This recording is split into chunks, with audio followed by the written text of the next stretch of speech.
BJP গলা দিগলা করে বলতো যে মোদি চালিয়েছিল অপারেশন সিন্দুর। মোদির মতো পাওয়ারওয়ালা ব্যক্তি বিশ্বের মধ্যে দ্বিতীয় একটা নাই। মোদির যে সাহস আছে, ভারতে তো দূরের কথা, বিশ্বের মধ্যে এত সাহস কারো নাই।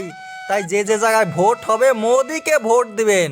আর অপারেশন বেঙ্গলের কথা বলছিল, পাকিস্তানে যেমন অপারেশন করা হয়েছে একইভাবে অপারেশন করা হবে পশ্চিমবঙ্গে। কিন্তু এমন পরিকল্পনা, এমন প্রচার কাজে আসলো না, কারণ বিরোধীদের মাথায়ও তো কিছু আছে, খালি মোদিরই কি বুদ্ধি আছে। বিরোধীরা ব্যবহার করেছে আমেরিকার রাষ্ট্রপতি ডোনাল্ড ট্রাম্পের ভাষণ। ট্রাম্প একবার দুইবার নয় 29 বার বলেছে, 29 টাইমস বলেছে যে আমি ভারত পাকিস্তানের যুদ্ধ বন্ধ করে দিয়েছি, আমি যুদ্ধ বন্ধ করে দিয়েছি। মোদি বলে যুদ্ধ চালাচ্ছি, কিন্তু যুদ্ধ তো চালিয়েছিল আর্মিরা, মোদি বন্ধ সে করেছে।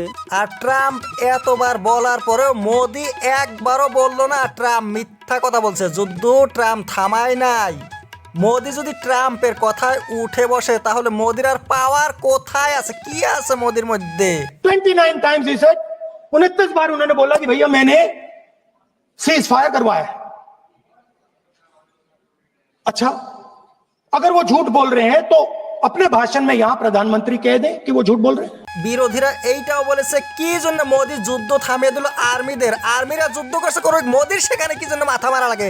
ট্রাম্প হেলো বললো আর মোদি সারেন্ডার করলো। सीमा पार करना या वहां की टेरिटरी कैप्चर करना इस ऑपरेशन का उद्देश्य नहीं था। क्यों नहीं था? होना चाहिए था।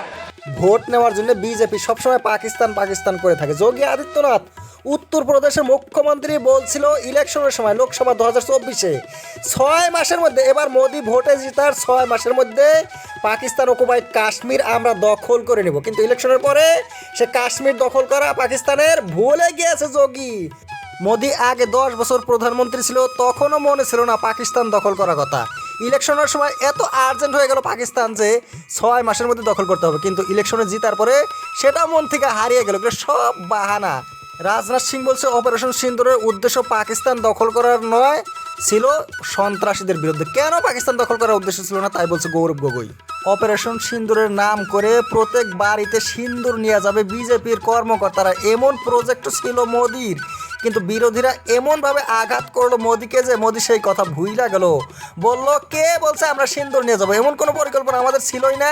কারণ বিরোধীরা বলছিল মোদির স্ত্রীর কপালে সিন্দুর কি জন্য নাই। যদি তোমরা সিন্দুরের এত পাগল, তোমাদের মতো আল্টোপাটো লোকেরা যদি বাড়িতে বাড়িতে সিন্দুর নিয়ে যায় না, মানুষ মেরে ভাগিয়ে দিবে। কারণ মহিলারা স্বামী ছাড়া পর পুরুষের দেওয়া সিন্দুর ব্যবহার করে না। সেইখানেও মোদি আটকে গেল, এখন পার্লামেন্টও আটকে যাচ্ছে। কংগ্রেস টিএমসির নেতা নেত্রীরাও হিন্দু, এরাও হিন্দু, কিন্তু বিজেপি প্রচার করে থাকে আমরা হয়েছি হিন্দু, আমরা রাম মন্দির বানিয়েছি, আমাদেরকে ভোট দিবে। তাই মমতার মাথায়ও তো কিছু আছে। মমতা সেই রাম মন্দিরের বদলে দীঘায় জগন্নাথ মন্দির বানাইলো। এখন মোদির অবস্থা খারাপ। এখন আর মোদি গলা দিগলা করে বলতে পারবে না আমরা মন্দির বানিয়েছি, আমরা হয়েছি প্রকৃত হিন্দু, আমাদেরকে ভোট দাও। কারণ মন্দির তো মমতাও বানিয়ে দিল। বাংলাদেশের শেখ হাসিনাকে সরিয়ে দেওয়ার পরে হিন্দুদের উপর যখন অত্যাচার হইলো, ভারতের হিন্দু ভোটগুলো রিজার্ভ করার জন্য বিজেপির নেতারা গলা দিগলা করে করে ভাষণ দেয়, এইটা ওইটা বলেই থাকে হিন্দু দরদ দেখানোর জন্য। তাই বিজেপিকে শর্ট মারতে গিয়ে প্রিয়াঙ্কা গান্ধী বলেছিল মোদি কি জন্য ইন্ডিয়ান আর্মি বাংলাদেশে পাঠাচ্ছে না হিন্দুদেরকে সেভ করার জন্য। আমরা হলে তো ভারতের যে আর্মি রয়েছে তাদেরকে বাংলাদেশে পাঠিয়ে দিতাম হিন্দুদেরকে রক্ষা করো। কিন্তু মোদির হিন্দুদের প্রতি দরদ একদম কম।